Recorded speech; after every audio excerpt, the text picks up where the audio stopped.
और दोनों उम्मीदवारों को व्हाइट हाउस तक रसाई के लिए क्या करना है और किन रियासतों की सपोर्ट हासिल करनी है, जानते हैं अशर आलम से। अमेरिकी सदर की रिहाइशगाह व्हाइट हाउस, जिसको दुनिया में ताकत की अलामत समझा जाता है, और इस व्हाइट हाउस में रिहाइश इख्तियार करने के लिए दो उम्मीदवार हिलरी क्लिंटन, डोनाल्ड ट्रंप आमने सामने हैं। और हैरत की बात है, आज साथ बैठे हुए हैं।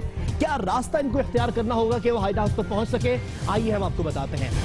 वॉशिंगटन डीसी समेत 51 रियासतों के हैं 538 इलेक्टोरल वोट, और इनमें से 270 उन्हें हासिल करने होंगे, और जो भी ये हासिल कर लेगा वो व्हाइट हाउस में दाखिल हो जाएगा। मजीद तफसीलात हम आपको व्हाइट हाउस के अंदर बताएंगे।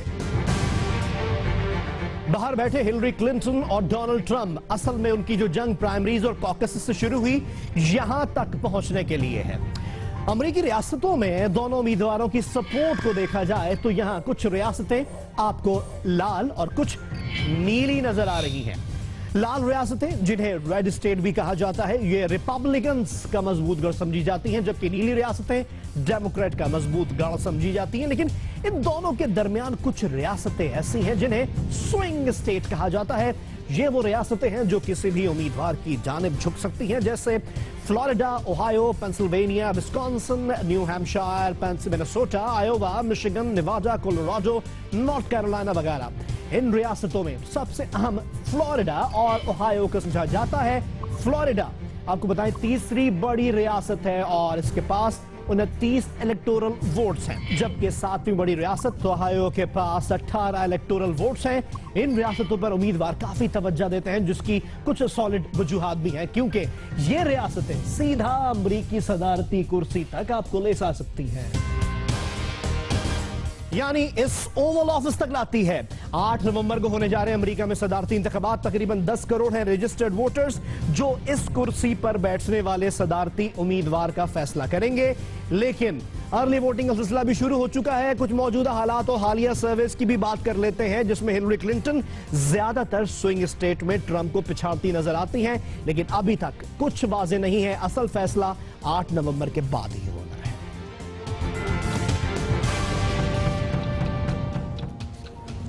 अमेरिकी इलेक्शंस के बाद पाकिस्तान की बात करते हैं। यहां तो जनरल इलेक्शन अभी कुछ दूर है, 2018 में होने हैं, लेकिन माहौल बड़ा गर्म होता चला जा रहा है। 2 नवंबर को जिस तरह का जलसा होना है, इस्लामाबाद बंद करने का इमरान खान कह चुके हैं, उस पर मियां नवाज शरीफ की जो हालिया तकरीर है बड़ी जारहाना थी। इसी बारे में हमने बात करनी। इफ्तिखार अहमद साहब हमें ज्वाइन कर चुके हैं, सीनियर सहाफी हैं, किसी तारुफ के मोहताज नहीं। इफ्तिखार अहमद साहब, क्या वजह आपको नजर आती है कि मियां नवाज शरीफ साहब ने इतना जारहाना अंदाज अपनाया है? कहीं ये इस बात की पेशगोई तो नहीं कि वो जो बातें हो रही हैं कहीं कि शायद इमरान खान को हिरासत में भी लिया जा सकता है? देखिए, बात यह है कि नवाज शरीफ साहब एक पॉलिटिकल स्टैंड ले रहे हैं, और अगर आप इलेक्शंस का रिजल्ट देखें पिछला, वो तो उस वक्त उनके पास 1 करोड़ 47 लाख वोट थे, और जो पीटीआई के वोट थे वो 75 लाख थे, और तीसरे नंबर पे पीपल्स पार्टी थी विद 68 लाख वोट्स। तो 1 करोड़ 47 लाख और 75 लाख वोटों में फर्क बहुत ज्यादा है। 125 नशिस्तें उन्होंने डायरेक्ट जीती थी। जो 32,000 लोग इलेक्ट हुए थे, वो भी बाद पाकिस्तान मुस्लिम लीग नवाज में चले गए। तो अगर हम इलेक्शन की सियासत को देखें और अगर हम वोट की सियासत को देखें, तो अभी तक उनकी बर्तरी है।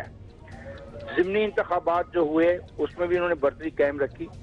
लास्ट 2 इलेक्शन हुए इसके ज़िमनी, उसमें बड़ा क्लोज कॉन्टेस्ट हुआ between the PTI and पीएमएलएम।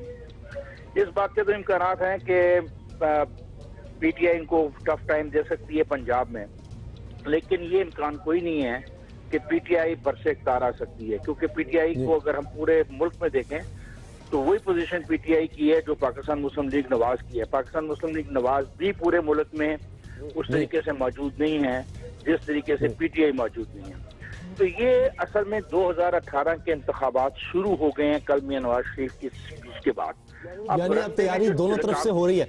Iftikhar साहब साथ रहिएगा। हफीजुल्लाह न्याजी साहब ने भी ज्वाइन किया है, काफी है, रिपोर्ट कार्ड में भी लोग देखते रहते हैं इनको। हफीजुल्लाह न्याजी साहब, बॉडी लैंग्वेज पे भी हम न्याजी साहब से थोड़ी बात कर लें कि बड़ी जारहाना उनकी बॉडी लैंग्वेज थी और लगता था कि he has a message loud and clear. आपको क्या लगा कि इससे उनकी कॉन्फिडेंस नजर आ रहा था या उनकी परेशानी ज्यादा जाहिर हो रही थी? मेरा ख्याल साहब को भी आवाज नहीं जा रही। इफ्तिखार साहब, यही सवाल आपसे। जी इफ्तिखार अहमद साहब, बॉडी लैंग्वेज की हम बात कर रहे हैं। मैं आपको एक साफ बात बता चुका हूँ, बॉडी लैंग्वेज मियां नवाज शरीफ की मच इम्प्रूव थी as compare to his body language in the national assembly of Pakistan while he was answering the allegation. बड़ा फर्क है। और कल जब उसके पास एक ऐसा हॉल था जहां पे सारे उसके चाहने वाले बैठे हुए थे, तो उसको एक ताकत मिल रही है। दूसरी बात मैं आपसे अर्ज कर रहा हूं कि देखिए, एक ऑर्गेनाइज पॉलिटिकल पार्टी है, 30 साल से वो किसी न किसी तौर पे इक़्तिदार में हैं, और 30 साल में जब आप इक़्तिदार में होते हैं तो आपके बहुत बेनिफिशरीज होते हैं, और वो इतने बेनिफिशरीज होते हैं कि वो आपके साथ स्टैंड करते हैं। अभी इमरान खान ने वो पोजीशन हासिल नहीं की है। इमरान खान का टारगेट है नवाज शरीफ 2018 से पहले, और नवाज शरीफ का टारगेट है कि 2018 तक पहुंचो, क्योंकि जो उसके प्रोजेक्ट हैं बिजली के, सड़कों के, वो लोगों को दिखा सकता है कि मैंने ये किया। तो ये 2 नवंबर को इफ्तिखार साहब क्या होगा? क्या इस जारियाना अंदाज का मतलब ये है कि अब ताकत इस्तेमाल की जाएगी इस एहतजाज को या इस्लामाबाद को बंद करने से रोकने के लिए? मेरा नहीं ख्याल ताकत इस्तेमाल की जाएगी, क्योंकि ताकत जब भी किसी हुक्मरान ने इस्तेमाल की है तो उसके मनफी असरात निकले हैं, पॉजिटिव असरात कभी भी नहीं निकलते। और ताकत वही होती है जो वोट के जरिए हो। मतलब आप अपने वोटर को तो अगर ले आते हैं पोलिंग स्टेशन पे अपने लिए वोट डालने के लिए, वो आपकी ताकत है, लेकिन सड़कों पे अपोजिशन को मारना, उन पे गोली चलवाना, उन पे टीयर गैस फेंकवाना, उनको रियासती अदारों से को इस्तेमाल करके उनको कुचलना, ये कभी भी सियासी ताकत नहीं होती। सियासी ताकत वही होती है जिसका इजहार इलेक्शन वाले दिन होता है और पोलिंग स्टेशन वाले दिन होता है, वो आपकी ऑर्गेनाइजेशन होती है। आज पंजाब में भी इलेक्शन हो रहा है पाकिस्तान मुस्लिम लीग नवाज का। कल उन्होंने मरकजी अपना सदर चुना, आज यहाँ पे वो सूबाई सदर चुन रहे हैं। तो ये एक पॉलिटिकल प्रोसेस है जिसमें वो चले गए हैं। इसका मतलब है कि elections they are planning for the elections की तैयारी हो रही है। अच्छा इफ्तिखार अहमद साहब, उन्होंने बहुत सारी बातें की नवाज शरीफ साहब ने, लेकिन उन्होंने वो डॉन वाली खबर का कोई जिक्र नहीं किया। तो आप क्या समझते हैं, ठीक किया उन्होंने? Will be playing very safe. हर उस गेंद को वो छोड़ेंगे जिस गेंद से ये डर हो कि वो गेंद उनकी विकेट को उड़ा देगी। और एक अच्छे खिलाड़ी के लिए यही होता है कि वो बॉलर की बॉल को अच्छी तरीके से देखे और गलत शॉट खेलने की कोशिश न करे। अगर गलत शॉट इस वक्त खेली आज 2017 में, तो फिर 2018 का इलेक्शन शायद उनको न मिले। तो he is a good batsman, as you know him. वो कहते हैं कि वो क्रिकेट जानते हैं, तो he is playing his thing very well now. क्यों ऐसी गेंद को वो जाके उसको लपक के पे जाए जो बाद में रिजल्ट कैच हो? तो why should he go for that? मतलब he is in politics for the last 35 years. I hope he must have learned something. So why should he go for that ball जो आप खास तौर पे googly फेंकना चाहते हैं या आप उसको आउटस्विंग करना चाहते हैं? Why should he go for that? सही है। हफीजुल्लाह न्याजी साहब ने भी ज्वाइन किया है। इफ्तिखार साहब, हम चाह रहे हैं कि उनको भी पहले उनको आवाज नहीं जा रही थी सही तरह से। हफीजुल्लाह न्याजी साहब, आपको क्या लग रहा है मियां नवाज शरीफ साहब का ये जो अंदाज हमें जारहाना काफी अरसे बाद नजर आया है, इसकी वजह क्या है? मेरा ख्याल में जी नवाज शरीफ साहब का जो जारहाना अंदाज है वो पहली दफा तो नहीं आया। ये नवाज शरीफ साहब की बहरहाल एक सिर्फ जरूर है कि वो जब क्राइसिस होता है या बहरान होता है तो उसमें उनमें एक एग्रेशन भी आता है। ये हमने उनका 90s में देखा था जब इक़्तिदार में थे, और गुलाम इसहाक खान या इसी तरह आर्मी का एक प्रेशर भी था। उस वक्त जनरल असम बेग साहब आर्मी चीफ थे, तो उस वक्त भी एक उनमें अग्रेशन आई थी और उनकी एक तकरीर थी जिसे उनको एक ड्राइंग रूम के लीडर से उठा के एक अवाम तक पहुंचा दिया था। फिर उसके बाद जब बेनज़ीर साहब गवर्नमेंट में थी और शहबाज शरीफ साहब को जेल में डाला गया, अब्बास शरीफ साहब को जेल में डाला गया, नवाज शरीफ साहब के ऊपर बेशुमार केसेस हुए, तो उस वक्त भी उन्होंने आड़े हाथों लिया। इवन वो उन्होंने जिसको कहना चाहिए चोटी गए सदर लगारी के फार्म हाउस पे जब उन्हें पता चला कि एक डूबियस डील हुई है। तो ये एग्रेशन जो है नवाज शरीफ की मेरे ख्याल शख्सियत के अंदर एक पहलू है। पीस टाइम में नवाज शरीफ बहुत बुरा परफॉर्म करते हैं, लेकिन बोरानी कैफियत में नवाज शरीफ की परफॉर्मेंस मेरा ख्याल इतनी बुरी नहीं होती और एक एग्रेशन भी आ जाता है। तो 2 नंबर को बहरान आएगा, इस बारे में भी हम बात करेंगे। हफीजुल्लाह न्याजी साहब हमारे साथ रहिएगा। इफ्तिखार अहमद साहब, आपका बहुत बहुत शुक्रिया, आपने हमें वक्त दिया। जियो पाकिस्तान में हमने और बहुत सी बातें करनी है, खासतौर पर इसमें बात करनी है, और एक और बात जो इलेक्शन हुए हैं मुस्लिम लीग नून में, उसके बारे में भी हमें बात करनी है, लेकिन after this very short break.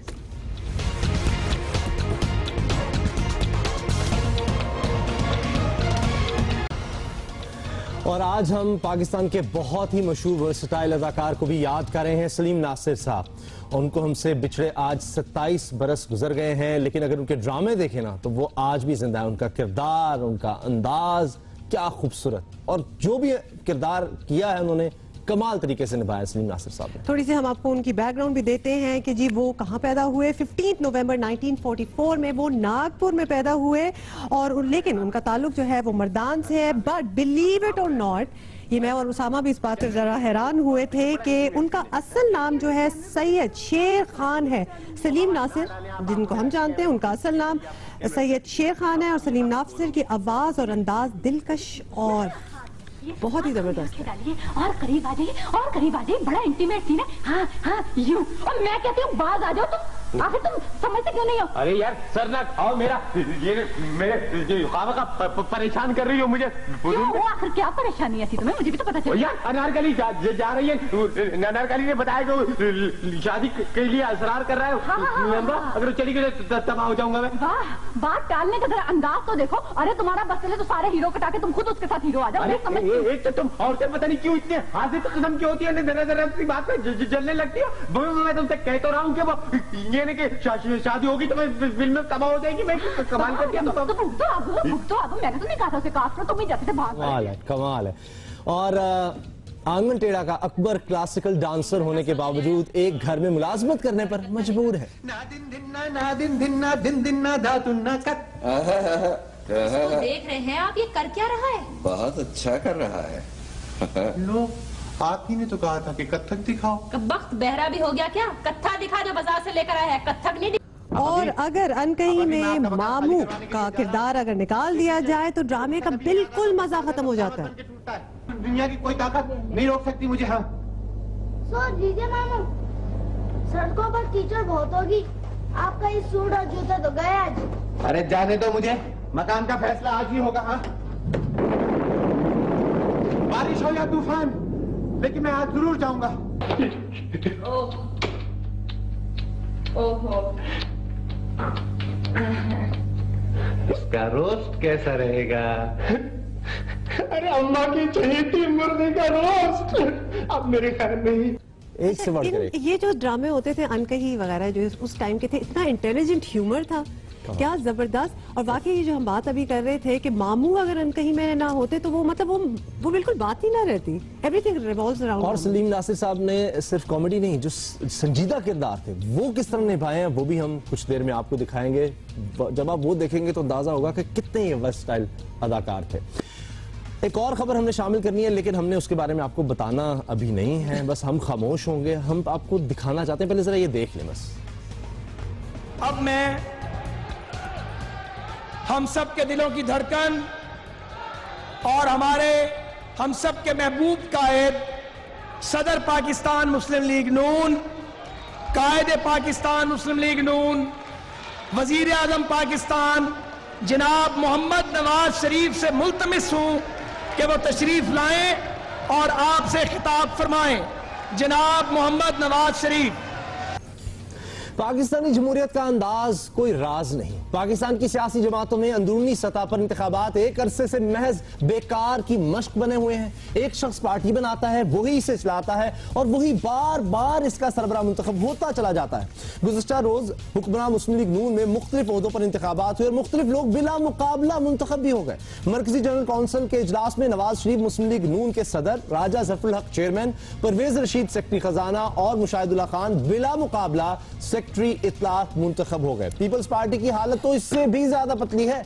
मोहतरमा बेनज़ीर भुट्टो पार्टी की ताहयात चेयरपर्सन थी। इनकी शहादत के बाद बिलावल भुट्टो चेयरमैन और आसिफ अली जरदारी शरीक चेयरमैन बन गए और इसके बाद से आज तक ये ओहदे और यही ओहदेदार बरकरार हैं। और फिर पाकिस्तान तहरीक इंसाफ की मिसाल, इमरान खान के दावे और वादे सबके सामने हैं। जस्टिस वजूदी ने रिपोर्ट दी कि इलेक्शन में आपने ये गलतियां की, आप इलेक्शन दोबारा करवाएं। हमने सीखा, अब हम सारी गलतियों से सीखेंगे और इंशाल्लाह जब हम अगला पार्टी का इलेक्शन करवाएंगे सारी पाकिस्तान की जमातों के लिए एक मॉडल बनेगा कि पार्टी के अंदर इलेक्शन कैसे कराते हैं। सुनने में तो ये बात बड़ी भली लगती है, लेकिन इस पार्टी के 2 election commissioners justice retired Wajiuddin Ahmed और तस्नीम नूरानी पार्टी इंतखाबात में मुख्तलिफ रहनुमाओं खास तौर पर जहांगीर तरीन की मुदाखलत के खिलाफ इस्तीफे दे कर जा चुके हैं। ये वो लोग हैं जिन्होंने पिछले इलेक्शन में धांधली की, जिन्होंने ड्यू प्रोसेस को रोका, जिन्होंने खुद ट्राइब्यूनल को भी काम नहीं करने दिया। वो कौन लोग हैं? परवेज खटक साहब जो आजकल जेपी के चीफ मिनिस्टर बने हुए हैं। वो कौन लोग हैं? जहांगीर तरीन साहब जो इस वक्त पार्टी को प्रैक्टिकली रन कर रहे हैं। नादिर लगारी साहब जो यहाँ के सिंध की पीटीआई के सदर रह चुके हैं। और अलीम खान साहब जो लाहौर पीटीआई के सदर रह चुके हैं। 30th of October 2011 जिसके बाद ये सो कॉल्ड इलेक्टेबल्स का, फ्यूडल्स का, सरमायादारों का इन्फ्लक्स हुआ and the party was hijacked. हमने जो कहा कि भाई तंजीम जो है इसमें एक सदर होना चाहिए और 4-5 की एग्जीक्यूटिव कमेटी होनी चाहिए ताकि एक मुसम्मम किस्म की तंजीम बने। इसमें बहस जारी रही, कभी 5 पे इक्तफा होता था, कभी 7 पे इक्तफा होता था। फिर ऑल ऑफ ए सडन कोई 3-4 हफ्ते पहले जो उनके इर्द गिर्द हजरात थे उन्होंने मेरा ख्याल है यानी ये कन्विंस कर लिया कि जी सिर्फ एक जो है बंदे की इलेक्शन होगी। जनवरी को तहरीक इंसाफ के चेयरमैन, सेक्रेटरी मालियात और सेक्रेटरी इत्तलात के सिवा सारे ओहदे तहलील किए गए, मगर धड़ेबंदी इतनी बढ़ी कि जहांगीर तरीन और अलीम खान ने इंट्रा पार्टी इलेक्शन से दस्तबरदारी का ऐलान कर दिया और फिर 11 अप्रैल को पार्टी चेयरमैन इमरान खान ने इंतखाबात ही मुलतवी कर दिए। इस सारे मामले में मुत्तहिदा कौमी मूवमेंट का दामन भी साफ नहीं है, जिसने अपने बानी को अपना कायद बनाए रखा और अब फारूक सत्तार खुद को एमकेएम पाकिस्तान का सरबराह करार दे चुके हैं। सिर्फ और सिर्फ जमात इस्लामी ही वो वाहिद पार्टी है जिसमें बरवक्त और खालिस जमहूरी अंदाज में इंतखाबात होते रहते हैं। और इस पे हम मजीद बात करेंगे। अभी हमें ज्वाइन किया है पिलडेट के सदर अहमद बिलाल महबूब ने और हफीजुल्लाह नियाजी साहब तो हमारे साथ हैं ही, लेकिन बिलाल साहब से मैं पहले बात करती हूँ, ये हमारे यहाँ सियासी जमातों में जो इंतखाबात की रिवायत है वो इतनी कमजोर क्यों है? देखिए, बुनियादी तौर पे तो इंतखाबात की रिवायत ही कमजोर नहीं है, हमारे यहाँ जमहूरी रिवायत कमजोर है। चूँकि हमारे यहाँ जमहूरियत का कल्चर कमज़ोर है सोसाइटी में, और वो कमज़ोरी हमारे तमाम इंस्टीट्यूशंस में भी मौजूद है और हमारी सियासी पार्टियों में भी मौजूद है। और ये कमज़ोरी इसलिए मौजूद है कि आम अवामुन्नास के लिए ये इतनी अहम चीज़ नहीं लगती, क्योंकि वो सियासी पार्टियों को वोट देते वक्त इस बात का ख्याल नहीं रखते कि कौन सी सियासी जमात कितनी ज़्यादा जमहूरी है। अगर कोई इस बात पे वोट देने लगे कि कोई पार्टी ज़्यादा जमहूरी है तो फिर ज़ाहिर है पार्टियों में भी जमहूरी होने का रुझान ज़्यादा कभी होगा। लेकिन चूंकि लोग इस बात का ख्याल नहीं रखते, इसलिए आप देखेंगे कि ज़्यादा मकबूल पार्टियां जो हैं वो उतनी ही कम जमहूरी हैं। हमने एक असेसमेंट की थी, उसके मुताबिक पाकिस्तान मुस्लिम लीग, नवाज और पाकिस्तान पीपल्स पार्टी सबसे कम जमहूरी, यानी ये सब जमातों का यही हाल है। पीपल्स पार्टी, नून लीग ले लें और तहरीक इंसाफ, बड़ी जमातें, सबका यही हाल है। नियाजी साहब, कब तक ये इस तरह चलता रहेगा? देखिए जी, पहली बात तो यह है कि हमारे यहाँ जो जमहूरी जो पार्टीज हैं, मुस्लिम लीग का जो इलेक्शन कल हुआ है, बैन ही एक इत्तफाक समझे, मैं 12-13 साल का था और मुस्लिम लीग का मेरा ख्याल, मुझे याद नहीं है, मेरा ख्याल 68 की बात होगी, 14 साल कहूँगा, कि एक इलेक्शन मैंने देखा था खुद वालिद साहब के साथ जाके, मुमताज़ दौलताना साहब और सरदार शौकत हयात साहब के दरमियान हुआ था और मुमताज़ दौलताना साहब कौंसिल मुस्लिम लीग के प्रेसिडेंट बने थे, जो मोरलेस यही मुस्लिम लीग है जिसके इस वक्त हकूक़ मलकियत जो है मियाँ नवाज शरीफ साहब के पास है।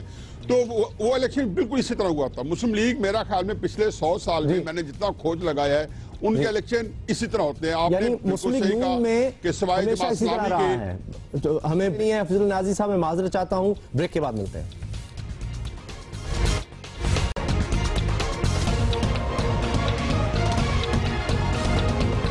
Welcome back. और ब्रेक से पहले हम बात कर रहे थे हफीजुल्लाह नियाजी साहब से और पिलडेट के अहमद बिलाल महबूब साहब भी हमारे साथ हैं। नियाजी साहब, मैं आपसे पूछना चाहती हूँ कि जितनी भी हमने पॉलिटिकल पार्टीज पाकिस्तान में देखी हैं वो खुद इतनी डेमोक्रेटिक नहीं है एक्सेप्ट जमात इस्लामी, लेकिन जमात इस्लामी में भी क्या आप समझ सकते हैं कि कोई खातून उनकी सरबराह बने, अमीर बने?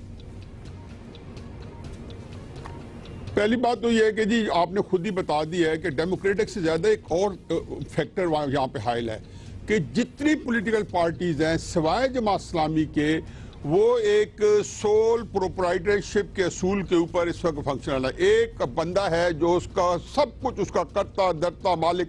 देखिए तहरीक इंसाफ के सारे ओहदे डिजॉल्व हो गए, पहले भी डिजॉल्व हुए थे, सदर का नहीं हुआ, हो सकते ही नहीं है क्योंकि हकूक़ मिल्कियत इमरान खान के पास है। नवाज शरीफ साहब हैं, बिलावल हो, जरदारी हो, असफंद हो, कोई हो, फजल रहमान हो, और फिर ये विरासती पार्टी है। जमात इस्लामी बिल्कुल नहीं है, आपने बिल्कुल सही कहा। अब जहां तक आपने ये कहा कि कोई औरत वहां बन सकती नहीं बन सकती, देखिए जमात इस्लामी का निज़ाम ये है कि उनके यहाँ कोई बंदा कैंडिडेट नहीं बन सकता, उनके यहाँ कोई बंदा कन्विंसिंग नहीं कर सकता। होता ही है कि वो 3 बंदे जो है उनका एक बोर्ड है जो बैठता है, जिनको कई देखना होता है कि उनके अंदर सियासी नॉलेज है, दीनी नॉलेज है, वो लोगों के ऊपर हावी हैं। मेरा ख्याल है कि चूंकि ख्वातीन उनकी रुकन हैं, अगर कोई ऐसी खातून आती है जो इसमें क्वालिफाई करती है, वो दीन की आलम भी है, सियासी नाबगा भी है, तो मुझे नहीं समझ आती कि जमात इस्लामी के दस्तूर में कोई पाबंदी आयल है। लेकिन ये मैं बता दूं, ख्वातीन जो है ना बेनजीर साहबा हादसाती तौर पर पार्टी की सदर बनी थी। किसी जगह भी ये बदकिस्मती है कि ख्वातीन को वो स्पेस नहीं मिल रही जो मिलनी चाहिए, जो आजकल की ख्वातीन जिसके लिए वाय कर रही हैं। तो ये एक और बहस है। लेकिन जो आपका क्वेश्चन स्पेसिफिक है, मेरा ख्याल है कि वो जो बोर्ड बैठता है जमात इस्लामी का, जो उनके एल्डर न्याज़ी, हम यहाँ पर चाह रहे हैं कि अहमद बिलाल महबूब साहब से भी बात कर सकें। अहमद बिलाल साहब, ये शख्सियत परस्ती है हमारे यहाँ जमातों में, इसको कहेंगे क्योंकि बिल्कुल नुमाइशी हैं सब इलेक्शंस। देखिए, आपके सवाल के अंदर ही इसका जवाब मौजूद है। बिल्कुल दुरुस्त है कि शख्सियत परस्ती जो है वो बुनियादी उनसर है जिसकी वजह से इंतखाबात या होते हैं तो नुमाइशी होते हैं या होते ही नहीं है, और बार बार एक ही शख्सियत मुंतखब हो जाती है या उसकी फैमिली से कुछ लोग मुंतखब हो जाते हैं। उसकी बुनियादी वजह यह है कि लोगों के अंदर सियासी जमात बतौर एक इदारे के मुस्तहकम नहीं हुई, बल्कि वो बेसिकली एक शख्सियत है, उसके इर्द गिर्द तमाम ढांचा खड़ा है। तो जब तक ये शख्सियत की मकबूलियत जमात की मकबूलियत पे हावी रहेगी, तब तक ये सूरत हाल ऐसी रहेगी। और कुछ गुजरेगा, मेरे ख्याल में दुनिया में ऐसे हुआ है कि इब्तदान शख्सियत परस्ती हावी रहती है, लेकिन जो फिर वक्त गुजरता है वो शख्सियत अपनी उम्र तभी पूरी करके मंजर से हट जाती हैं, तो फिर जो पार्टियां हैं वो बतौर इंस्टीट्यूशन के लोगों के अंदर मकबूलियत पता नहीं सिलसिला कब तक जारी रहेगा। बहुत शुक्रिया आपका अहमद बिलाल महबूब साहब और हफीजुल्लाह न्याजी साहब, आपने हमें वक्त दिया। और मुझे लग रहा है कि अब हम पाकिस्तान के बाद दोबारा अमेरिका की बात करने लगे, और यकीनन आप ट्रंप के खिलाफ कोई बात नहीं, मैं खिलाफ नहीं बात करी। देखिए, एक तो मैं अपने पर्सनल ओपिनियन तो आप लोगों को समझ आई गई होगी, लेकिन जो वहां हो रहा है मैं उसकी ज्यादा बात करती हूँ। तो थोड़ा सा आपको बता दूं कि आजकल क्या हो रहा है। जी, अमेरिकी सदारती इंतखाबात में पलड़ा भारी नजर आ रहा है हिलरी क्लिंटन का, लेकिन हर जगह बात हो रही है डोनाल्ड ट्रंप की। और ट्रंप की शख्सियत में ऐसा खास क्या है, और इस पर मारूफ डॉक्यूमेंट्री मेकर जो है माइकल मूर ने एक डॉक्यूमेंट्री बनाई है ट्रंप लैंड के नाम से, और ये डॉक्यूमेंट्री आज न्यूयॉर्क में रिलीज की जाएगी।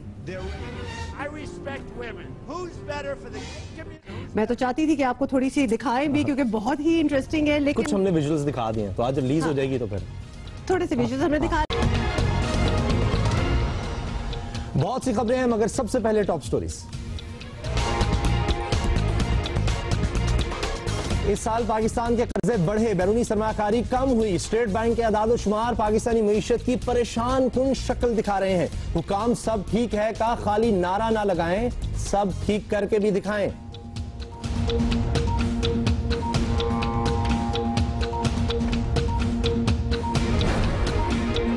इस्लामाबाद की जिलाई हुकूमत में मजदूरों और किसानों के लिए मखसूस नशिस्तों पर प्रॉपर्टी डीलर्स का कब्जा।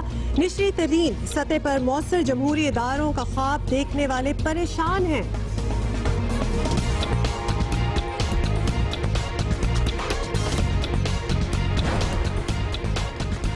और गैर मुल्की फिल्मों की बंदिश के बाद पाकिस्तान सिनेमा इंडस्ट्री किस हाल में है? क्या पाकिस्तान फिल्म इंडस्ट्री के लिए ये इतनी अच्छी खबर है जितना समझा जा रहा है? गैर जानिबदार होकर जायजा लेना होगा।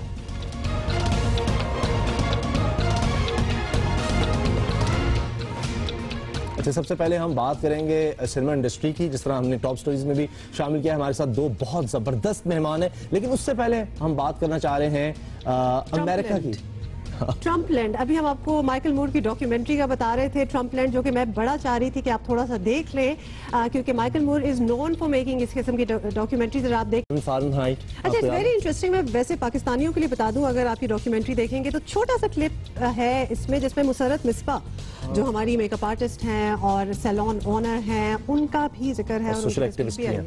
एब्सोल्युटली। अच्छा, अब हम आ रहे हैं जी पाकिस्तान की सिनेमा इंडस्ट्री के बारे में हम बात करेंगे। सिनेमा दुनिया भर में सबसे पहले सस्ता तफरीह का जरिया है और कई दहाइयों तक पाकिस्तान में सिनेमा इंडस्ट्री जवाल का शिकार रही, मगर अब सूरत हाल कुछ बदलती नजर आ रही है। साल 2011 से आज यानी 2016 तक पाकिस्तान भर के सिनेमा में 600 के करीब फिल्में नुमाइश के लिए सिनेमा स्क्रीन पर लगी और 2011 में 33 भारतीय फिल्में नुमाइश के लिए पेश की गई। और 2014 में सबसे ज्यादा भारतीय फिल्में स्क्रीन हुई हैं और इनकी तादाद 51 तक पहुंच गई। 2011 से अब तक पाकिस्तानी फिल्मों की तादाद में खातिर ख्वाह जो है इजाफा हमने देखा है और ये तादाद 4 से बढ़कर 14 हो गई है। और पाकिस्तान सिनेमा इंडस्ट्री का बिजनेस 2012 में मनफी रुझान देखने में आया, मगर इसके बाद सिर्फ 3 साल में 359% इजाफा हुआ। और इसके बाद हॉलीवुड की अगर हम बात करें और बॉलीवुड की फिल्मों का मुवाजना किया जाए तो बॉलीवुड की तादाद कहीं ज्यादा रही, जबकि इस अरसे में पाकिस्तानी फिल्में बहुत ही कम देखने में आई, यानी पाकिस्तानी फिल्मों का शेयर सिर्फ 12% रहा। तमाम अब हौसला अफजा नंबर्स भी हमें सामने नजर आ रहे हैं। अच्छा, अभी आप देख रहे हैं इस चार्ट में हमने कोशिश किया कि हम आपको कुछ बता सकें कि 76 हॉलीवुड फिल्में हैं, 40 बॉलीवुड की और 12 पाकिस्तानी फिल्में, और ये परसेंटेज है बता रहे हैं जो कि सबसे कम। हाँ जी, लेकिन पाकिस्तान की भी बढ़ती जा रही है उसामा, यही हम बता रहे हैं कि लेकिन अगर आप अभी सूरत हाल देखेंगे तो मैक्सिमम हॉलीवुड, फिर बॉलीवुड और फिर पाकिस्तानी फिल्में। हाँ जी, और इसके बाद अब ये देखें कितना किसने पैसा कमाया है। 3008 करोड़ कुल पैसे कमाए गए हैं जी पाकिस्तान में सिनेमा इंडस्ट्री ने, और इसमें 113 करोड़ यानी 113 करोड़ थे, और हॉलीवुड बॉलीवुड में यह तकसीम है जी 105 करोड़, और पाकिस्तानी देखें सिर्फ 89 करोड़ है। तो ये हमारी इंडस्ट्री सबसे हमें आपको लगता है पीछे नजर आ रही है। और उसके बाद ये 2016 में पाकिस्तानी बॉक्स ऑफिस पर होने वाली कुल आमदनी हम आपको दिखा रहे हैं इस साल, तो ये 223 करोड़ है टोटल, और इसमें बॉलीवुड और हॉलीवुड हमें इसमें भी आगे नजर आते हैं 80 करोड़ और 109 करोड़, और पाकिस्तानी 80 करोड़ हैं, और ये देखें 33 करोड़ भी हमें नजर आ रहे हैं। हॉलीवुड 33 करोड़ है, हॉलीवुड का कम हुआ है, और बॉलीवुड 109 करोड़। पाकिस्तान का बिजनेस हमें बढ़ता नजर आ रहा है, जो कि एक अच्छी बात है, बड़ी जबरदस्त बात है। और तकरीबन आप देखें 9-10 महीने में ये 80 करोड़ पाकिस्तानी फिल्मों ने बिजनेस किया है, और पिछले साल 63 करोड़ था और अब ये बढ़ रहा है। तो इससे लग रहा है कि हमारी इंडस्ट्री आगे जा रही है, सिर्फ पाकिस्तान की जो फिल्म इंडस्ट्री है। तो इसी बारे में हम मजीद बात करेंगे। हमें ज्वाइन करेंगे दो बड़ी ज़बरदस्त शख्सियात। हमारे साथ हैं उस्मान जुबैरी साहब हैं, जियो फिल्म से इनका ताल्लुक है, और वैसे बिजनेस यूनिट हेड हैं, लेकिन वो कह रहे थे नहीं बस अब मुझे इतना ही कह दें कि जियो फिल्म से मेरा ताल्लुक है। फिजा अली मिर्जा भी हमारे साथ हैं, और रिसेंटली इन्होंने एक्टर इन लॉ बनाई है, और उससे पहले नामालूम अफराद भी। फिजा मुबारक हो, बाय द वे, आपकी movies are really doing well. This is the right time for Pakistani movies? Well, that's always been a right time for Pakistani movies. I mean, we need to continue to make films. हमें तो चाहिए था कि हम बहुत पहले से बनाना शुरू कर देते। Unfortunately, मीडियम हमारे हाथ में नहीं था, डिजिटल नहीं था उस वक्त तक, and we were stuck with 35mm. Costing के प्रॉब्लम्स थे, सब कुछ था, सिनेमास कम थे। अब अल्लाह का शुक्र है, things are getting better and they will get better by the day. और अच्छा होता जाएगा इंशाल्लाह। That is very encouraging। और आपके स्टैट्स क्या कहते हैं उस्मान, आप भी बताएं। देखिए, this has been an incredible year for our industry. पहले आपने जो स्टैट्स भी दिखाए, 5 साल पहले हार्डली कोई फिल्म बनती थी, और इस वक्त ये सूरत हाल है कि हमारे पास ओवर 70 फिल्म्स अनाउंस हो चुकी हैं जो अगले 2 साल में आएंगी। तो हमारी इंडस्ट्री के लिए ये बहुत एक खुशाइन बात है, लेकिन साथ साथ हमारे पास एक अपॉर्चुनिटी है, बिकॉज इतना बज़ क्रिएट हो गया है फिल्म्स के बारे में कि जो फिल्म इंडस्ट्री से रिलेटेड जो बड़े मसले हैं, जो हमारे अंदरूनी मसाइल हैं, हमें उनको हल करना पड़ेगा। देखिए, हम बार बार बोलते हैं फिल्म इंडस्ट्री, तो सबसे पहले तो हम इसे फिल्म इंडस्ट्री का दर्जा दे दें, हम इसे टैक्स इंसेंटिव्स प्रोवाइड करें। दुनिया भर में फिल्म इंडस्ट्रीज को सर्टेन रिबेट्स और इंसेंटिव्स होते हैं। आप अगर अपनी फिल्म लेके मॉरिशस शूट करने जाएं तो आपको 30% रिबेट मिलता है। इसके अलावा क्या क्या करना होगा? इंडस्ट्री का दर्जा दें, फाइनेंशियली सपोर्ट मिले, टैक्स रिबेट दें, और साथ साथ देखिए, हमें अपने फाइनेंशियल इंस्टीट्यूशंस को एंगेज करना होगा। बैंकिंग एंड फाइनेंशियल सेक्टर्स जो हैं उनको फिल्म फाइनेंसिंग प्रोडक्ट्स लाने होंगे। इस वक्त जो है वो एक दूध वाले से लेके एक बिल्डिंग बेच के लोग जो है फिल्में बना रहे हैं, या बेचारा एक फिल्म मेकर जो है वो जगह जगह चैनल्स के पास भागता फिरता है कि जी हमें पैसे मिल जाए। We need to bring proper film financing products. अच्छा, फिजा चूंकि इधर ही है और 2 मूवीज बना ली हैं इन्होंने, तो क्या इस तरह आपको दर दर भागना पड़ता है या फिर कोई आपको टैक्स एग्जेम्पशंस होती है? मतलब क्या क्या सहूलियात हैं जो हुकूमत की तरफ से मिलती हैं या ना मिलती हैं? As long as the government is concern 0% सहूलियात मिलती है किसी प्रोड्यूसर को यहाँ पे, लेकिन इन्वेस्टमेंट के लिए पर्सन टू पर्सन वेरी करता है। अल्हम्दुलिल्लाह हम लोगों को इसलिए नहीं भागना पड़ता कि आपकी प्रीवियस प्रोडक्ट अच्छी थी, पहली प्रोडक्ट में हमें मालूम था कि हम जब जा रहे हैं तो हमारा होमवर्क बेहतर था। तो एक तो ये होता है कि आप अपने विजन के साथ चल रहे हैं, कितने लोगों के पास इतना विजन है या कितने लोग इतना इंटरेस्ट ले रहे हैं कि वो किस लेवल तक अपने आप को या अपने पर्सनल फाइनेंसेस को पोषण करेंगे। द थिंग इज के एक आइडियलिस्टिक सिचुएशन में अगर जैसे उस्मान कह रहे हैं आप जाएं तो ऑब्वियसली वर्ल्ड वाइड ऐसे ही होता है कि बैंक्स अभी तो आप if you are from media, I am not talking film, you can not even get your car leased, frankly speaking, you know. तो आपके ऊपर ट्रस्ट लेवल जो है वो बैंकिंग सर्किट का तो है ही नहीं। गवर्नमेंट के लेवल से अगर आप बात करते हैं ना, गवर्नमेंट के लेवल पे हुआ, बैंकिंग सेक्टर का भी, मतलब अगर आपने कुछ करना है तो खुद ही करना है ऑन योर ओन।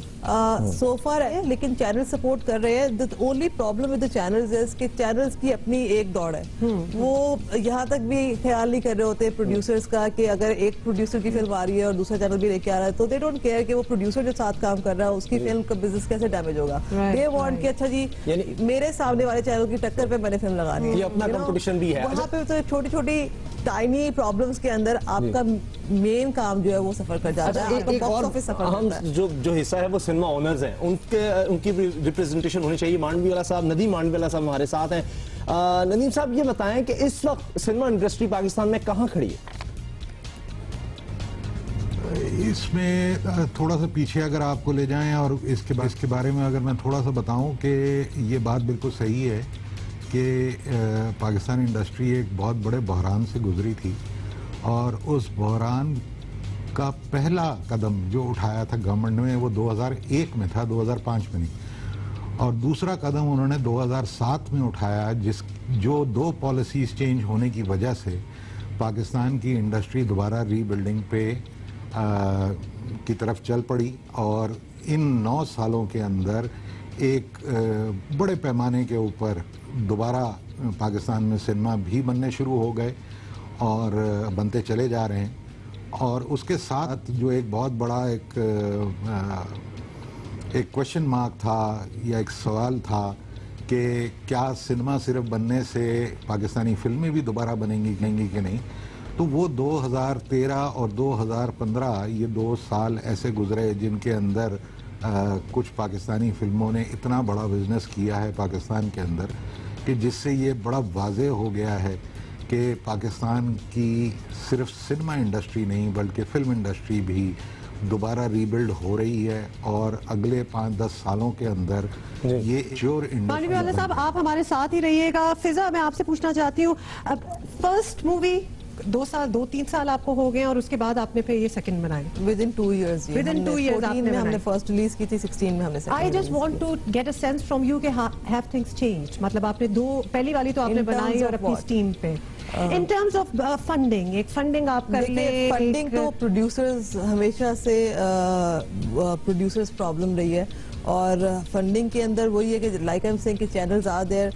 एक ऑब्वियसली आपका बॉक्स ऑफिस बढ़ रहा है तो लोग फंड भी थोड़ा बढ़ा रहे हैं। Initially when we were starting the film हमें ये सुनने को मिलता था कि 2.5 करोड़ से ऊपर की फिल्म नहीं पाकिस्तान में बना सकते और उसकी कोई मैथ ही नहीं होती और कभी आपके पैसे वापस नहीं मिलेंगे।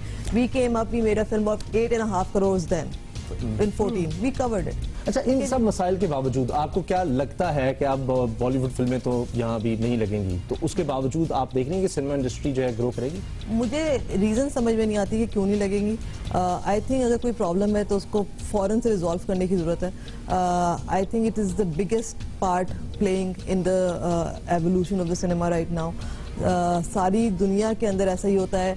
अगर आप आलू टमाटर सब्जी मंगवा रहे हैं वहाँ से या तो वो भी रोक दें, यू नो। आपके कपड़ों की एक्सचेंज भी चल रही है, आपके वीज़ाज खुले हुए हैं, आपके लोग ट्रैवल कर रहे हैं, आपका जहाज़ वहाँ पे जा रहा है, उनका जहाज़ यहाँ पे आ रहा है। What is the problem? There is no war. Why are we not playing Indian films? Why can't we play Indian films? मुझे तो टू बिगेन विद समझ में नहीं आता। इतनी बड़ी मार्केट है, हम एक अजीब सी बात करते हैं कि जी एकदम से दुश्मनियाँ निकल के आ जाती हैं। थ्रू आउट आप बॉर्न एंड रेज, गाने वही, खाना वही, हर चीज़ मैच करता है संडे। अब तो ये सूरत हाल है। मैं आप मंडवीवाला साहब से भी पूछना चाहती हूँ, ये भी फिजा का भी यही कहना है कि क्यों बैन की जाए Pakistani Indian films in Pakistan. लेकिन आप बताइएगा, अभी जो एक वॉर मॉन्गरिंग की वजह से वहाँ के भी अदाकार, वहाँ के भी डायरेक्टर्स कहना बोलना स्टार्ट हो गए हैं कि हम पाकिस्तानी अदाकारों को नहीं लेंगे। आपका क्या रुझान है? आप क्या समझते हैं कि ये सही बात है कि एक दूसरे के साथ काम नहीं करना चाहिए? ये उस वक्त होता है क्योंकि दोनों तरफ गुस्सा जो है वो बहुत ज़्यादा हुआ होता है। वो हमें बहुत कुछ कह रहे होते हैं, हम उनको बहुत कुछ कह रहे होते हैं। लेकिन यहाँ जो काम ख़राब हुआ है वो सारा इस बात पे हुआ है कि उसी प्रोटेस्ट के अंदर वहाँ की एक एसोसिएशन ने इसको एक एंडोर्समेंट दे दी और एक रेजोल्यूशन पास कर दिया, और उनकी बात को चूँकि उन्होंने वो बात मान ली, वो बात बहुत ज़्यादा गलत हुई क्योंकि ये पॉलिसीज़ जो हैं ये गवर्नमेंट की बनाई जाती हैं, ये किसी एसोसिएशन का ये काम नहीं होता। जी मंडल साहब, ये आपकी बात हमने नोट कर ली। उस्मान, ये बताएं, एक जिस तरह आप हमें बता रहे थे सपोर्ट की जरूरत है। अब जो हालात हैं वो तो हम तो नहीं बदल सकते ना, प्रोड्यूसर तो नहीं बदल सकता जो हालात हैं। इसमें आगे कैसे बढ़ना है और आप पॉजिटिव देखते हैं Pakistani industry? Positive because there is so much potential. I think with regards to how the exhibitor and distributor needs to handle this whole ban situation, I think this should be self-regulated. Her industry India में भी और Hollywood में भी हज़ारों film बनती हैं, सारी तो पाकिस्तान नहीं आती। हमें चाहिए कि जब हमारा लोकल फिल्म मेकर एक अच्छा प्रोडक्ट बनाता है, हम उसको सपोर्ट करें, उसको मैक्सिमम नंबर ऑफ स्क्रीन्स दें। और जब वो एक बुरा प्रोडक्ट बनाता है तो हॉलीवुड में फिल्म चली आती है स्ट्रेट टू डीवीडी, आप उसे स्ट्रेट टू टीवी भेज दें। और तो इस तरह से मार्केट खुद ही प्रोडक्ट्स को रेगुलेट कर दे। जिस तरह फिजा ने मिसाल दी सब्जियों की, हम सड़ी हुई सब्जी मार्केट में नहीं बेचते, तो हम वो फिल्में जो 2 दिन में उतर जाती हैं, हमें अपनी ऑडियंस को वो भी नहीं दिखानी चाहिए। हम ये कर चुके हैं 1980s में, और हमारे सिनेमा हॉल्स जो थे वो शॉपिंग मॉल्स बन गए थे, बिकॉज हमने बड़ा धोखा करते थे। हम प्रमोट कुछ करते थे, दिखाते कुछ और थे। ये चीज़ें, 1-2 चीज़ें छोटी सी और हैं जो अगर हम कर लें बड़ी क्विकली, हम बहुत डिवाइडेड हैं और हमारी अप्रोच बड़ी डिवाइसिव है। We need to introduce a film market जहाँ पे हम सालाना तौर पे सब आके मिले, डिस्ट्रीब्यूटर, प्रोड्यूसर्स, एग्जिबिटर्स, ये दुनिया भर में होता है, और इसको एज एन इंडस्ट्री आके जो अपॉर्चुनिटीज़ हैं क्रिएट करें। फिजा अपनी फिल्म लेकर आए, इनको यहाँ पे इन्वेस्टर्स मिलें, इंटरनेशनल डिस्ट्रीब्यूटर्स मिलें, और सब लोग आएँ, और इस तरह हम जो है इंडस्ट्री को ग्रो कर सकते हैं। अच्छा फिजा, लास्ट में आप बताएं, ये 70 से ज़्यादा फिल्में पाकिस्तान में अभी इन द प्रोसेस हैं, तो ये काफ़ी होंगी हमारी इंडस्ट्री को कायम रखने के लिए, आगे ले जाने के लिए? देखिए 70 का मतलब ये कि हर साल अगर 70, 80, 100 फिल्म बन रही हैं, ऑब्वियसली काफ़ी है। लेकिन एट द सेम टाइम 70 फिल्में पाइपलाइन में होने का मतलब ये नहीं है कि 70 फिल्में अगले साल आपके हाथ में होंगी।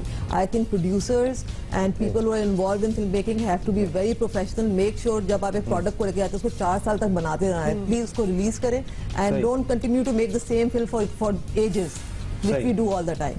ये बहुत से स्टेप्स लेने होंगे। ये मेहमान हमारे साथ हैं, हमें ब्रेक लेनी है, ब्रेक के बाद मिलते हैं।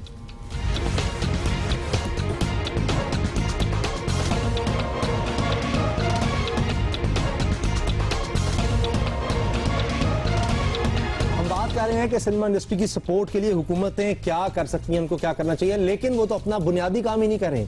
1/3 अरकान की मुअत्तली से पंजाब असम्बली का सारा निजाम ठप हो गया। जमहूरी निजाम के लिए यह लम्हा फिक्रिया है। इलेक्शन कमीशन ऑफ पाकिस्तान ने गोशवारे जमा न कराने पर 371 अरकान पर मुश्तमिल पंजाब असम्बली के 37 अरकान की रुकनियत मुअत्तल कर दी। मुअत्तल होने वाले इन 37% अरकान में सूबाई वज़रा समेत हुकूमत और अपोजिशन दोनों के अरकान शामिल हैं। वजीरों और पार्लिमानी सेक्रेटरियों की मुअत्तली के बायस ऐवान में वक्फा सवालात भी नहीं हो पा रहे। हुकूमत कोरम पूरा रखने के लिए दरकार 94 अरकान भी ऐवान में लाने से कासिर है। 2 रोज कबल ही अपोजिशन लीडर खुर्शीद शाह, शेख रशीद, खुरम दस्तगीर समेत सेनेट, कौमी असम्बली और सूबाई असम्बलियों के 336 अरकान की रुकनियत मुअत्तल कर दी गई थी, लेकिन बाद में असासों की तफसीलात जमा करवाने पर खुर्शीद शाह समेत 18 अरकान की रुकनियत बहाल की गई। तमाम पार्लियामेंटेरियंस को हर साल सितंबर में अपने असासों की तफसीलात इलेक्शन कमीशन को जमा कराना होती हैं। इस बार इलेक्शन कमीशन ने यह ऐलान भी किया है कि अरकान पार्लियामेंट के जमा कराए गए असासों की तफसीलात की अब छानबीन भी होगी।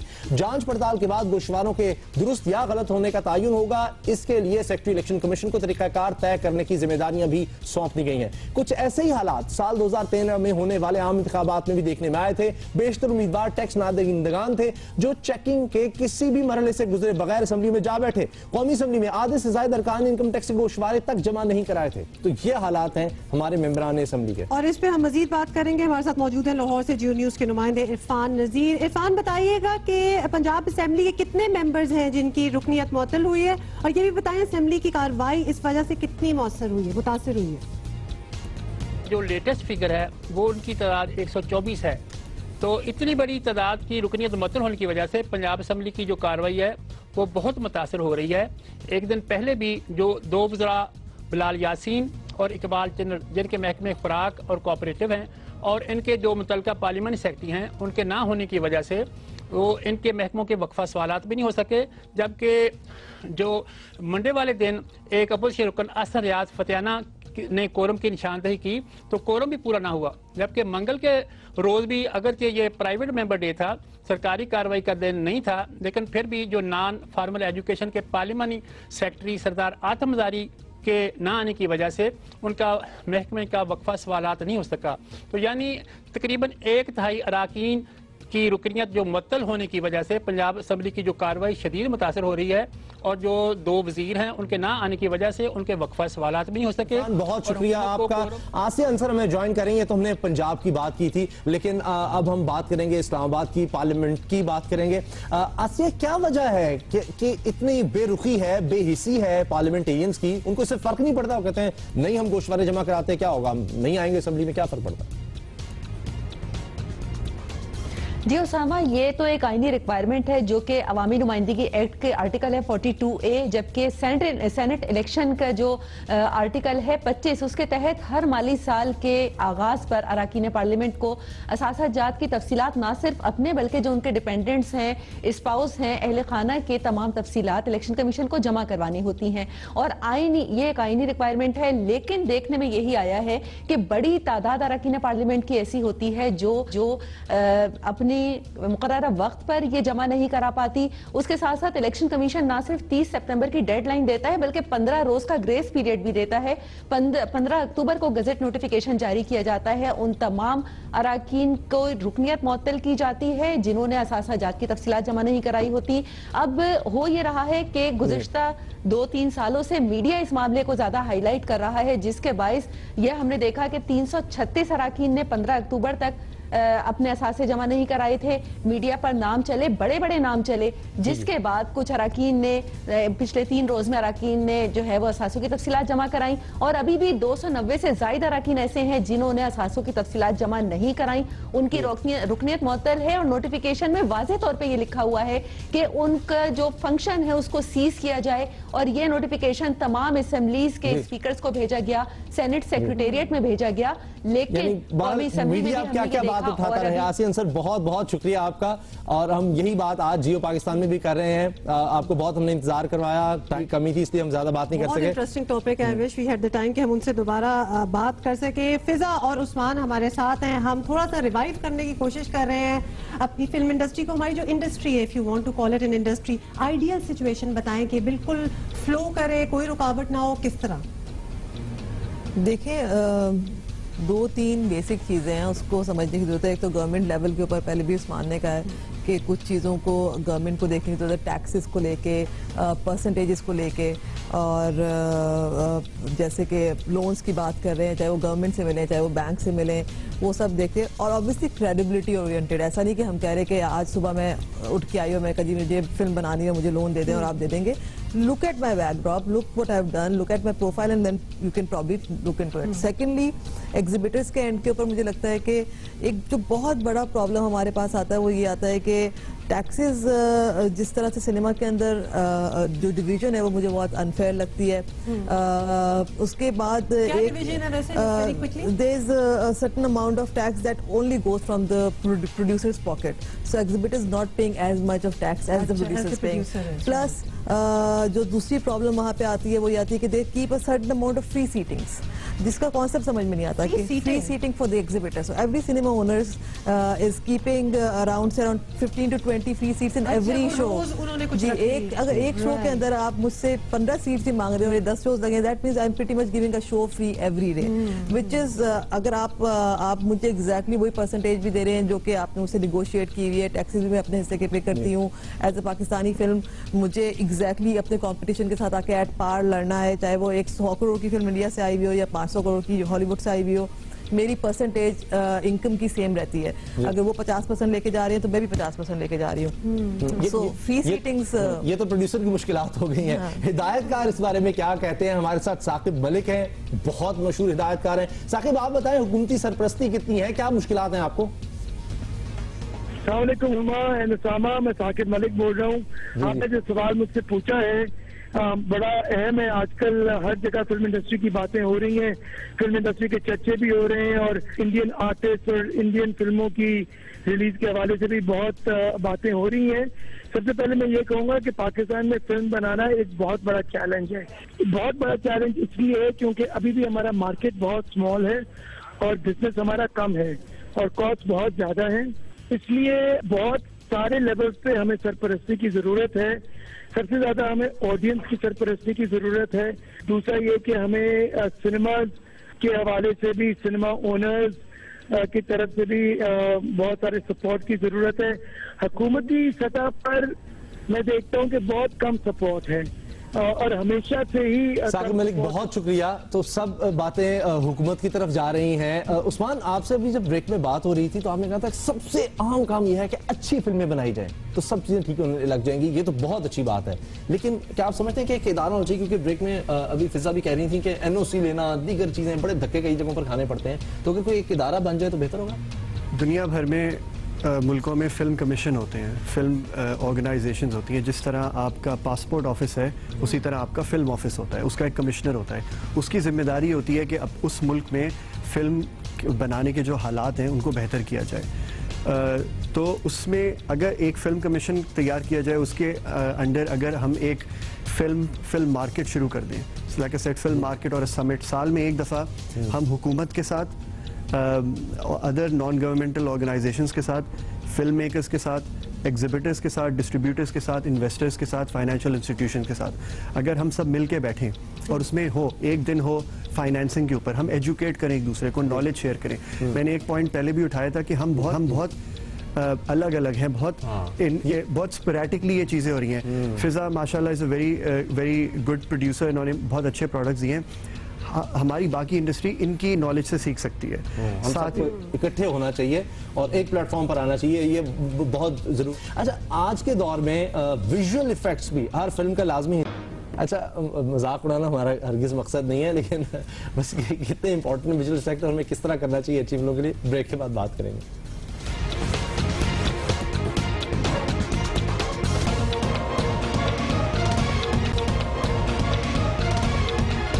साथ की सुने तो वो कहेंगे बतौर वज़ीर खजाना के बहुत अच्छा जा रहा है पाकिस्तान और उसकी मईशत बहुत जबरदस्त जा रही है, लेकिन कुछ हकीकतें मैं आपको बता रहा हूं। पाकिस्तान के कर्जे बढ़ रहे हैं, सरमायाकारी कम हो रही है, मईशत में सब कुछ ठीक नहीं है। पाकिस्तान के बैरूनी कर्जे और वाजिबात मुल्की खजाने में सुकूक बॉन्ड से मिलने वाले $1 अरब की मुंतकली के साथ $74 अरब की रिकॉर्ड सतह तक जा पहुंचे हैं। स्टेट बैंक के आदाद-ओ-शुमार के मुताबिक बैरूनी कर्जे रवा माली साल के पहले ही माह में 74 खरब रुपए पर खड़े थे। अगरचे वज़ीर खजाना इश्तिहाक डार ने गुज़श्ता हफ्ते अपनी प्रेस कॉन्फ्रेंस में साफियों को बताया था कि स्कूप बॉन्ड्स की फरोख्त से पाकिस्तान के कर्जे नहीं बढ़ेंगे और जितने बैरूनी कर्जे और वाजिबात बढ़ेंगे इतने ही अंदरूनी कर्जे नीचे आएंगे। ताहम स्टेट बैंक के दादोशुमार के मुताबिक रवां माली साल के पहले माह में पाकिस्तान के अंदरूनी कर्जे भी 73 अरब डॉलर्स की रिकॉर्ड सतह पर मौजूद थे।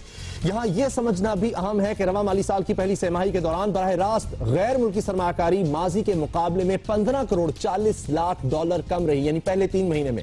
स्टेट बैंक ऑफ पाकिस्तान के मुताबिक जुलाई से सितंबर 2016 तक 24 करोड़ 93 लाख डॉलर की सरमायाकारी हुई। यहां आपको यह भी बताना जरूरी है कि फेडरल बोर्ड ऑफ रेवेन्यू को रवां माली साल की पहली तिमाही में 56 अरब की टैक्स वसूलियों के हदफ के उसूल में सख्त नाकामी का सामना करना पड़ा। तो ये हालात हैं। और इसके बाद बात करेंगे, हमारे नुमाइंदा जियो न्यूज अशरफ मलकम हमें ज्वाइन कर चुके हैं। अशरफ, दावे तो ये किए जा रहे हैं कि सब कुछ बहुत अच्छा है मईशत में देखा जाए, लेकिन सरमायाकारी में कमी की वजह आपको क्या नजर आती है?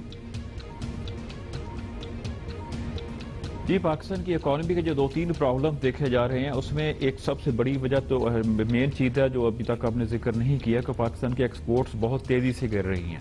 दूसरा, पाकिस्तान के जो रेमिटेंसेस बाहर से आती थी पाकिस्तान को बहुत अच्छा बूस्ट मिलता था पाकिस्तान इकॉनमी में। रवा माली साल की जो पहले 3 माह उसमें भी उन्होंने खातिर खा कमी देखने में आई है। इसमें दूसरी बात अपने कर्जों से शायद इतनी ज़्यादा परेशानी नहीं है, लेकिन 2 चीज़ें जो हमारे एक्सपोर्ट्स का गिरना और साथ ही बाहर से आने वाले रेमिटेंसेस में कमी होना, ये एक इंतहाई परेशानी की बात जरूर है। दूसरा, आपने बात की कि फेडरल बोर्ड ऑफ रेवेन्यू में पहले जो क्वार्टर है उसमें 56 अरब की जो शॉर्टफॉल है, उसकी एक वजह यही है कि पिछले साल हुकूमत ने बड़ा एम्बिशियस टैक्स टारगेट रखा था टैक्स कलेक्शन का। अब जब साल का आखिर आया तो उसको पूरा करने के लिए उनको बहुत से ऐसे इकदाम करने पड़े जो रूटीन में नहीं किए जाते। मसलन इन्होंने एडवांस टैक्स बहुत बड़ी तादाद में तकरीबन 300 अरब रुपए का एडवांस टैक्स लिया था, जिसमें खास तौर पे बैंकिंग सेक्टर्स और ऑयल मार्केटिंग कंपनी, उनसे उन्होंने एडवांस टैक्स लेके एफडीआर के अकाउंट्स में रख लिया। उससे पिछले साल के फिगर्स तो पूरे हो गए, लेकिन अब जब ये साल शुरू हुआ है तो उसमें आके ज़ाहिर एडवांस टैक्स दे चुके हैं। अब लोग डबल टैक्स तो नहीं दे सकते, बल्कि कुछ ट्रेडर्स ने, कुछ सरमायाकारों ने मुझे यही बताया कि तकरीबन 2018 तक का हुकूमत के एफबीआर के एहलकार हैं उनसे एडवांस टैक्स वसूल कर चुके हैं। जब 3 साल का 1-1.5 साल का एडवांस टैक्स वसूल हो गया तो अब कहाँ से पैसे आएंगे? अब ये थोड़ी सी एक परेशानी की वजह जरूर है। जी अशरफ, अब कर्जों का मामला भी है, कर्ज इतने ज्यादा लेने पड़ रहे हैं, टैक्स वसूलियां भी नीचे जा रही हैं और इसी वजह से कर्ज लेने पड़ रहे हैं, ऐसा क्यों है? ये कर्जों का तो इशू एक तो ये था कि पाकिस्तान का जो करेंसी रेट है इसको मुस्तहकम रखने के लिए पाकिस्तान के फॉरेन रिजर्व्स अच्छी खासी रीजनेबल सतह पर ज़रूर होने चाहिए थे। लेकिन इसकी दूसरी जो एक वजह देखने में आई है कि पाकिस्तान का जो इंपोर्ट बिल है उसका पहले 3 महीने के बराबर होता था। अब जो पॉजिटिव चीज़ है इन कर्ज़ों की, कर्जे लेना उसकी बुरी कोई बात नहीं होती, लेकिन कर्जों का इस्तेमाल क्या है और उस कर्जों से आप किन प्रोजेक्ट्स पे लग रही हैं, आपके डेवलपमेंट प्रोजेक्ट्स हैं जहाँ सिर्फ कर्जों की वापसी के लिए आप कर्ज लिए जा रहे हैं, ये चीज़ें खतरनाक होती हैं। इस वक्त कर्जों का साइज बड़ा है, जो GDP to ratio two loans होनी चाहिए उसको क्रॉस कर गया, तकरीबन 66% है। वो भी एक नेगेटिव चीज़ है, वो नहीं होना चाहिए। लेकिन साथ ही एक पॉजिटिव चीज़ ये भी है कि अब पाकिस्तान का जो 6 महीने का इंपोर्ट बिल है उसके बराबर हमारे पाकिस्तान के फॉरेन ये चीजें जिन पर तवज्जो देनी चाहिए, तो तभी हम कह सकेंगे कि मईशत बाकी बेहतर हो रही है पाकिस्तान की। बहुत शुक्रिया अशरफ मलका। अच्छा, कुछ देर पहले हमने आपको एक सीन दिखाया था फिल्म का, तो पाकिस्तान इंडस्ट्री काफी अब आगे आ चुकी है, लेकिन हमें देखना चाहिए कि क्या क्या होता रहा है जो हमें आगे जाने से रोकता रहा है। तो वो सीन हम आपको दोबारा दिखाना चाह रहे हैं फिल्म का कि कैसी कैसी एनिमेशन पाकिस्तान में होती है। तो हमने इसको विजुअल इफेक्ट्स कहा था, लेकिन ये विजुअल इफेक्ट्स कहीं से नहीं है, इस किस्म का नहीं होता। लेकिन हम आपको दिखाना चाहते हैं कि how far we have come, और आप एक दफा देख लें, फिर मैं जरा जी ये जा रहे हैं और फिर इनके साथ क्या हुआ, गाड़ी आगे आ गई और फिर वो जंप लगानी थी, तो फिर और कोई हल नहीं था, तो फिर कार के ऊपर से जंप करने का यही तरीका था कि हीरो साहब जो है वो यूं कर लें। तो ये देखें आसान तरीका है। अच्छा फिजा, थोड़ी सी हम क्वालिटी ऑफ फिल्म्स, इसको देख के ऑब्वियसली क्वालिटी सबसे पहले याद आती है। अब फिल्म देखना इतना सस्ता भी नहीं रहा। पहले 50-70 इस तरह रुपए में आप एक टिकट ले लेते हैं, अब 500-600 लगता है आपका एक टिकट के लिए, family of 6। It's very expensive. So quality कब हमारी बेहतर होगी? अभी भी आप देखें 20 फिल्में, 2 फिल्में अच्छी होंगी। देखिए, क्वालिटी तो जैसे उस्मान सेट के सेल्फ रेगुलेट करना पड़ेगा। बहुत इम्पोर्टेंट है डिस्ट्रीब्यूटर को एक बेसिक आय होना फिल्म के लिए। आप हर फिल्म को उठा के सिनेमा में नहीं लगा सकते। इसी तरह से आपको देखना पड़ेगा, जैसे आप जब बाहर से बाइंग कर रहे होते हैं, आपको पता होता है इस साल के मेन टाइटल्स क्या हैं, उसके लिए आप दौड़ते हैं, आप कोशिश करते हैं, उनको पकड़ के लेके आते हैं और यहाँ पे लगाते हैं। जब पाकिस्तानी फिल्म की बात आती है तो आप कहते हैं जितने टाइटल्स हैं दौड़ लगी हुई है चैनल्स के बीच में, जैसे मैंने आपसे कहा मैं सब ग्रैब कर लूँ, मेरे पास 5 होने चाहिए, 6 होने चाहिए, जब वो लगाएगा उसके अगेंस्ट पे क्या लगाऊंगा। वो ये नहीं देख रहे कि बहुत सारी फिल्में दुनिया भर में थिएट्रिकल रिलीज एक प्रोड्यूसर, डायरेक्टर, फिल्म मेकर के लिए एक प्राइड होता है। मेरी फिल्म को थिएटर में रिलीज मेरी है, ये कोई आसान बात नहीं है।